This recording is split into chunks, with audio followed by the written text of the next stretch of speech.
Amigos, seguimos jugando pelota dura y el tema de hoy es el tema energético y el recurso presentado por el gobierno para cancelarle el contrato a Luma Energy. Con nosotros nuestro panel energético compuesto por el licenciado Luis Aníbal Avilés, expresidente de la Junta de Directores de la Autoridad de Energía Eléctrica, también el licenciado Fernando Gil, igualmente expresidente de la Junta de Directores de la Autoridad, y el ingeniero Daniel Hernández, consultor estratégico de energía. Nuevamente, gracias a los tres. Pensaba que nos ibas a ver el año próximo, pero no, te tocó hoy. No dan vacaciones aquí. No hay vacaciones y menos un día como hoy. Bueno, este recurso legal presentado por el gobierno no habla de incumplimiento, habla de la nulidad de esa carta que extiende el contrato.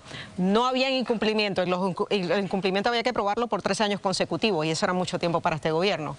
¿Viste la demanda? ¿Qué opinas? Bueno, no he visto la demanda, pero lo que dijo la gobernadora, vi el mensaje, es un calco exacto del informe que hizo el Colegio de Abogados y Abogadas de Puerto Rico cuando hizo el análisis. ¿Hace cuánto? Cuando hizo la carta, el análisis de la carta. ¿En el 2022? En el 2022. O sea, eso está ahí, pueden buscar, es casi una copia exacta. Esencialmente alega que el contrato es nulo ab inicio, como decimos los abogados, por varias razones, no solamente por la extensión de la carta, sino que originalmente cuando se adjudicó el contrato se firmó con una compañía que no existía, que se llama Bitco, y después fue que se formó Luma, y alega múltiples irregularidades del proceso de las alianzas público-privadas, del comité, de las aprobaciones.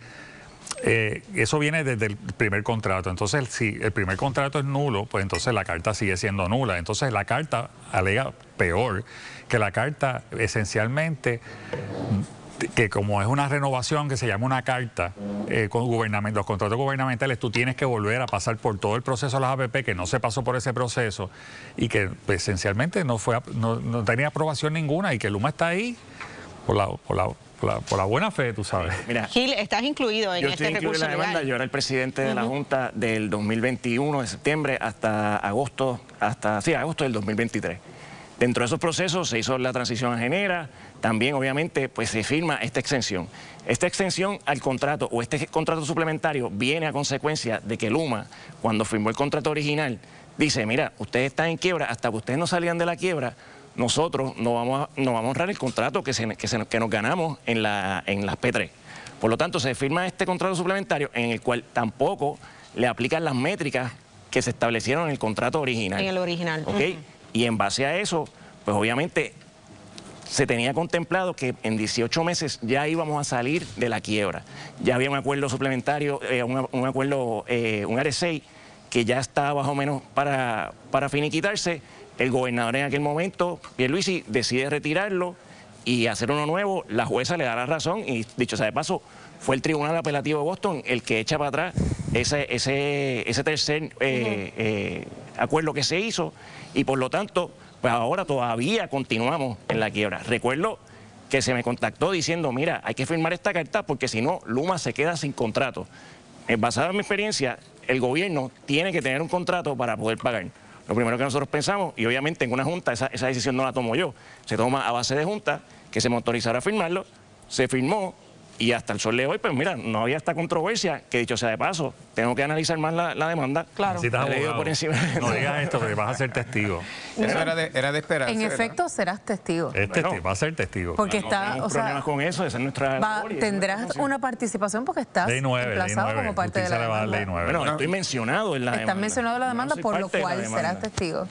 De una forma u otra, esto era de esperanza, ¿verdad? Que iba a venir esa solicitud, ya eso se había hablado hace un año, desde que está el gobierno.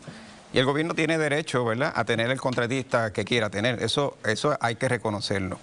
Lo que tenemos que estar y tener presente es que la transición de un operador es extremadamente complicada. Yo estuve en la transición de Prepa a Luma y de Prepa a Genera. Estuve en las dos transiciones y es extremadamente complicada. Segundo, los empleados. Recuerden que la continuidad del servicio, ¿quién la da? Los empleados. Ahora los empleados entran en una incertidumbre. No se sabe si se van a quedar, no se sabe si se van a ir. Y eso, ¿dónde se ve reflejado? Pues obviamente en el desempeño, en el servicio al cliente. Yo creo que hay que tener mucho cuidado para que el cliente no se vea afectado en lo que esta transición se completa. El tiempo que tome. Tomará un año, tomará más de un año. ¿Cuánto puede tomar?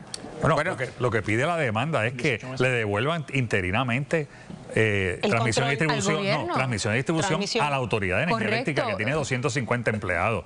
Por eso están pidiendo la lista de empleados. ¿Sabes? Bueno, pero es que tú no corres el sistema eléctrico con 250 técnicamente y en términos estructurales de cómo está en este momento el sistema, que está totalmente en un revolú. Unos están en Luma, unos están en Enero, unos están en Energía Eléctrica y otros están en otras agencias de gobierno que, ¿verdad?, que hacen otras funciones. ¿Se puede volver a tener a la Autoridad de Energía Eléctrica como el principal tenedor de las responsabilidades? Sí se puede porque... Tendría que enmendar la ley. Bueno, bueno, se puede interinamente en lo que se consigue un nuevo operador, que es lo que dice la ley. Pero aquí no pasemos por alto que la gobernadora lo que usó fue lo que se llama en inglés de nuclear option. El nuclear option es cuando el presidente hunde el botón para que explote la bomba nuclear, pero sabe que todos vamos a morir. O sea, eso es lo que está pasando aquí. La gobernadora se le va la vida porque ya hizo esa promesa. Obviamente tiene los ratings bajísimos, eso se ha dicho públicamente en este panel y en muchos paneles. Y la gobernadora simplemente, yo voy a eliminar a Luma aunque nos chavemos. Bueno, eso tiene consecuencias. Yo quiero hacer una aclaración para jurídicamente un poco ampliar. Se está solicitando en los remedios del recurso, se está solicitando la nulidad de la carta extensión, no del contrato original. E incluso se solicita remedios a base del primer contrato, que dice que como expiraba en 18 meses, pues entonces pues ya eso que se respete. Igual la obligación de la transición. O sea, lo que pasa es que la carta es un contrato separado, la carta es un contrato accesorio al contrato principal. Pero esa carta habla el periodo de transición. Lo que estamos hablando es la carta de extensión. La carta de extensión. La extensión de la carta lo que dice básicamente extendemos el acuerdo suplementario que se suscribió el mismo día que se otorgó. ¿Cuál es la responsabilidad o cuál es la obligación de Luma de obedecer un proceso de transición si se está buscando que se cancele? Bueno, si el tribunal lo ordena, lo tiene que hacer porque si no incurre en un desacato y los meten presos. Exacto. Pero ahora y por eso es que la demanda está pidiendo que se organice un proceso de transición para que Luma entonces pueda cumplir con ello. Porque si tienes razón, si no, pues me voy. Son mañana. Dos procesos, o sea, la sentencia declaratoria e injunction preliminar, y el otro es una certificación al Supremo. Bendito, esto está en el Supremo el lunes. Y se debe saber más o menos cómo va a resolver. Como decidió el caso de Daco, porque ellos están evitando el removal a la Corte Federal que hizo Luma ya, a pesar de que el contrato decía que se iba a ver los casos en el Tribunal de Puerto Rico. Luma se fue para donde la Corte de Swain para dilatar el asunto y lo perdió. Así que esto va directo al Tribunal Supremo de Puerto Rico.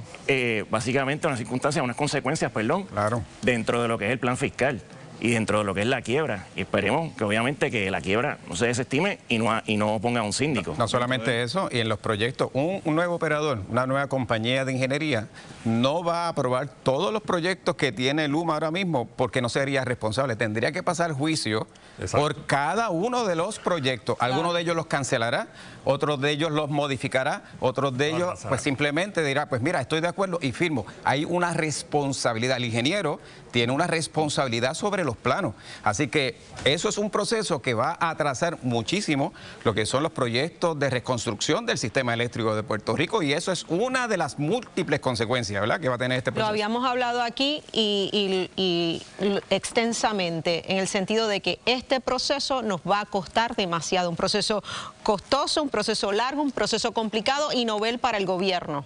Esto es un pleito y los pleitos toman años. La realidad es que... Y lo vamos a pagar nosotros. Lo vamos a pagar nosotros, pero el peor pago es lo que dice el compañero. El peor pago es que aquí se van a ir de brazos caídos, van a empezar a renunciar, se van a ir... Ya eso lo vivimos, esto no es nuevo. Tú lo llevas diciendo y va a haber menos personas, menos manos, menos brigadas, pues los apagones se van a tardar gente con miedo de contratar con el gobierno. Y lo más importante son los celadores. Las nuevas compañías, ¿cuánto le van a pagar? Si aceptan lo mismo, no van a aceptar. Y gran parte de los celadores que tiene Luma no son de Puerto Rico. Quiero que sepan eso. Estas navidades no hay arroz con gandules, hay arroz con longaniza. Nos acaban de servir arroz con longaniza. Así que tenemos que tener presente de que este es el camino complicado, ¿verdad? Y respetamos la decisión del gobierno, pero es el camino complicado. Había otro camino que era más fácil, que era sentarse y tratar de resolver lo que no funcionaba, pero había que tener madurez para poder aceptar lo que no funciona, ya sea cuestiones de contrato, que sea cuestiones de supervisión o ejecución. Habría que tener desprendimiento, porque, pues mira, tienes que llegar a unos puntos que sean de mutuo acuerdo. Y tercero, había que poner a Puerto Rico primero. Pero ese camino no fue escogido. Pero es importante mencionar también que la gobernadora también corrió en una campaña diciendo que iba a cancelar, y dicho de paso, lo que está haciendo es una promesa de campaña, está cumpliendo lo que prometió. Nuestro panel energético los invito a que se queden para un próximo segmento porque quiero que reaccionen a lo que va a decir nuestro próximo invitado. Adelante, Margarita. Aquí está ese invitado. Llegan todos los protagonistas, incluso el secretario de la Gobernación, Francisco Domenech. Muy buenas noches. Gracias por estar. ¿Listo para las preguntas? Como siempre. Muy bien. Y entonces también les tengo que decir que Luma rompe el silencio tras la demanda del gobierno. Su representación legal llega a nuestros estudios igualmente a responder. Y en otros temas, convictos quedan en libertad antes de culminar su condena. ¿Pero de qué se trata? ¿Qué son estas bonificaciones, verdad, que están acumulando para lograr salir? Hoy nosotros aquí en Pelotadura le explicamos.